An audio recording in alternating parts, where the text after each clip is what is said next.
নমস্কাৰ দৰ্শকসকল, মই নবীন বুঢ়াগোহাঁই আপোনালোকক আমাৰ চেনেললৈ স্বাগতম জনাইছোঁ। দৰ্শকসকল, আপোনালোকে স্ক্ৰীণত দেখিবলৈ পাইছে নীলিম জলৰাশিৰে পৰিপূৰ্ণ এটা বিশাল আকাৰ পুখুৰী, আৰু এই বিশাল আকাৰ পুখুৰীটো হৈছে ঐতিহাসিক জয়সাগৰ বৰপুখুৰী। আৰু এই জয়সাগৰ বৰপুখুৰীটো স্বৰ্গদেউ ৰুদ্ৰসিংহই তেখেতৰ মাতৃ জয়মতী কোঁৱৰীৰ স্মৃতিত নিৰ্মাণ কৰিছিল, আৰু নিৰ্মাণ কৰি এই পুখুৰীটোৰ পাৰত 5টাকৈ মন্দিৰ নিৰ্মাণ কৰিছিল।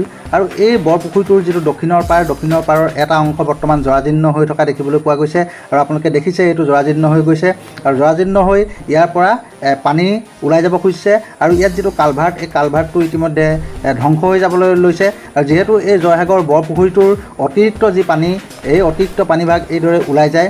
আৰু এটা কথা উল্লেখযোগ্য যে আজিৰ পৰা যি এটা দশকৰ পূৰ্বেও এই ধৰণে এই অংশটো ভাগি পৰিছিল, আৰু ভাগি পৰাৰ পিছত ভিতৰৰ যি জলৰাশি, যি পানীভাগ, এই পানীভাগ বাহিৰলৈ ওলাই গৈছিল, আৰু সেই পানীৰ লগতে মাছ কাছ আদি ওলাই গৈছিল। আৰু সেই সময়ত এই ঘটনাই এটা চাঞ্চল্য সৃষ্টি কৰিছিল, আৰু চৰকাৰ, প্ৰশাসন, পুৰাতত্ব বিভাগ তেওঁলোকে যুদ্ধকালীন তৎপৰতাৰে এই পথটো অৰ্থাৎ এই অংশটো মেৰামতি কৰিছিল, আৰু মেৰামতি কৰি এই কালভাৰ্টটো বহুৱাইছিল। কিন্তু দীৰ্ঘদিন ধৰি এই কালভাৰ্টটো কোনো ধৰণৰ মেৰামতি নকৰাৰ ফলত এতিয়া পুনৰ ভাগি পৰিছে, আৰু ইয়াত প্ৰতিক্ৰিয়াৰ সৃষ্টি হৈছে। আৰু ইতিমধ্যে ইয়াত বিভিন্ন সচেতন ৰাইজ, বিভিন্ন দল সংগঠন আহি গোট খাইছে, আৰু তেওঁলোকে ইয়াৰ বিভিন্ন মতামত ৰাখিছে। শিৱসাগৰত সিঁচৰিত হৈ থকা ঐতিহাসিক প্ৰাচীন যিবিলাক কীৰ্তিচিহ্ন আছে, সেইবিলাক সংৰক্ষণৰ অভাৱত ক্ৰমান্বয়ে জহি হৈ গৈছে। তাৰ এটা জ্বলন্ত উদাহৰণ এইটো জয়সাগৰ পুখুৰীৰ এই কালভাৰ্ট আপোনালোকে দেখিছে যে কোনো এখন চৰকাৰ, কোনো এটা প্ৰশাসন, কোনো এখন চৰকাৰে এই সম্পদবিলাকৰ সৌন্দৰ্য বৰ্ধনৰ কাৰণে তেখেতলোকে কোনো ধৰণৰ ব্যৱস্থা গ্ৰহণ নকৰে। মাত্ৰ তেওঁলোকে কথাৰ ফুলজাৰিৰে কয় যে শিৱসাগৰ নগৰখন পৰ্যটন নগৰী হিচাপে ঘোষণা কৰা হ'ব।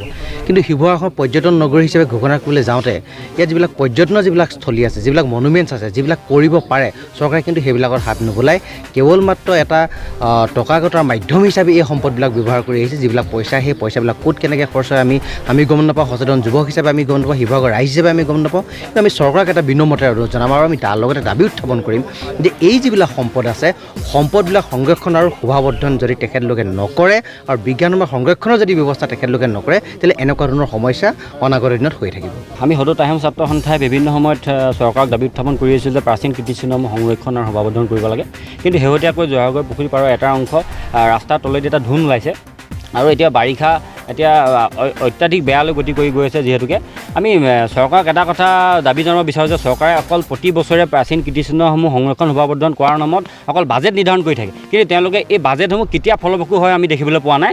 বিশেষকৈ এই জয়সাগৰ পুখুৰী পাৰৰ যি এই অৱস্থা আজিৰ তাৰিখত, ৰাস্তাটো বা আজিৰ পক্ষত অকণ উন্নত হৈছে, কিন্তু এই নলা নৰ্দমাৰ ছাইডৰ যি গৰাখহনীয়া বুলি ক'বলৈ লৈছোঁ, এই যি অৱস্থা, এইবোৰ কেতিয়া কেতিয়া সমাধা হ'ব, এই আমাৰ চৰকাৰলৈ অনুৰোধ জনাইছোঁ। আৰু অনতিপলমে বিভাগীয় কৰ্তৃপক্ষ আৰু নতুনকৈ দায়িত্বভাৰ লৈ আমাৰ শ্ৰদ্ধাৰ মুখ্যমন্ত্ৰী হিমন্ত বিশ্ব শৰ্মা ডাঙৰীয়াক আমি অনুৰোধ জনাইছোঁ, এই জয়াতীৰ্থৰ এই পবিত্ৰ ঠাইখন যে অনতিপলমে আপোনালোকে আহি এক সুন্দৰ কৰি তোলাত সহযোগিতা আগবঢ়াওক, তাকে আমি আশা ৰাখিছোঁ। দৰ্শকসকল, জয়সাগৰ বৰপুখুৰীৰ এই যিটো দক্ষিণৰ পাৰৰ এই যি দুৰ্বল অংশটো এনেকৈ ধ্বংস হৈ যোৱাত, আৰু এই পাৰটো ভাগি পৰাৰ যিটো আশংকা দেখা দিছে, সেই আশংকা দেখা দিয়াৰ লগে লগে যি প্ৰতিক্ৰিয়া সৃষ্টি হৈছে, তাৰপিছত শিৱসাগৰ জিলা প্ৰশাসনৰ যি উপায়ুক্ত বিষ্ণু কমল বৰা যি উপস্থিত হৈছেহি, আৰু তেওঁ সংবাদ মাধ্যমক বক্তব্য ৰাখিছে। টেকনিকেল বস্তু এটা আমি এটা প্ৰচেছৰ মাজত যায়, প্ৰথমতে এষ্টিমেটটো বনাব লাগিব, বনাই পেলাই সেইটো এডমিনিষ্ট্ৰেটিভ এপ্ৰুভেল হ'ব।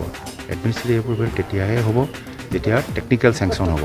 আৰু এনেই এটা এষ্টিমেট বনাই আনি পেলাই ধুমধাম কাম কৰি পেলাই 1-2 লাখ টকা খৰচ কৰি আমি সেইটো কৰিব খুজিছিলোঁ। এতিয়া হ'ব কিবা এটা বাৰু টেম্পৰাৰী এইখিনি কাম কৰি দিম। খৰচমতী ব্যৱস্থা যে আমি কাগজখিনি গভৰ্ণমেণ্টলৈ ফৰৱাৰ্ড কৰিম, টুৰিজম ডিপাৰ্টমেণ্টকো ক'ম। আৰু যি হেৰিটেজ আমাৰ এইটো হৈছে এটা কথা, জয়সাগৰ পুখুৰীটো আমাৰ আৰ্কিঅলজিকেলি নেশ্যনেলিও নাই, এইটো ইনক্লুচিভ নহয়। পুখুৰীটোৰ লগত কথা হোৱা নাই, এতিয়া ৰাস্তাটো আৰু সেই কালভাৰটোৰ লগত কথা হৈ আছে। গতিকে ধৰকচোন, এতিয়া যদি আমি ছাবমিট কৰি অহা খৰালি মাহত তেওঁলোকৰ ডিপাৰ্টমেণ্টে সেইখিনি ব্যৱস্থা গ্ৰহণ কৰিব বুলি আশা কৰিলোঁ। এতিয়া প্ৰশ্ন উত্থাপন হৈছে যে জয়সাগৰ বৰপুখুৰীৰ যি দক্ষিণৰ পাৰ যিটো জৰাজীৰ্ণ অংশ, এই অংশটো অতি শীঘ্ৰে মেৰামতি হ'বনে নহয়, আৰু এই যি গোটেই সমগ্ৰ পুখুৰীটোৰ চাৰিওটা পাৰ সৌন্দৰ্য বৰ্ধনৰ কাৰণে ব্যৱস্থা গ্ৰহণ কৰিবনে নকৰে প্ৰশাসনে, এইটো এটা ডাঙৰ প্ৰশ্ন হৈ দেখা দিছে।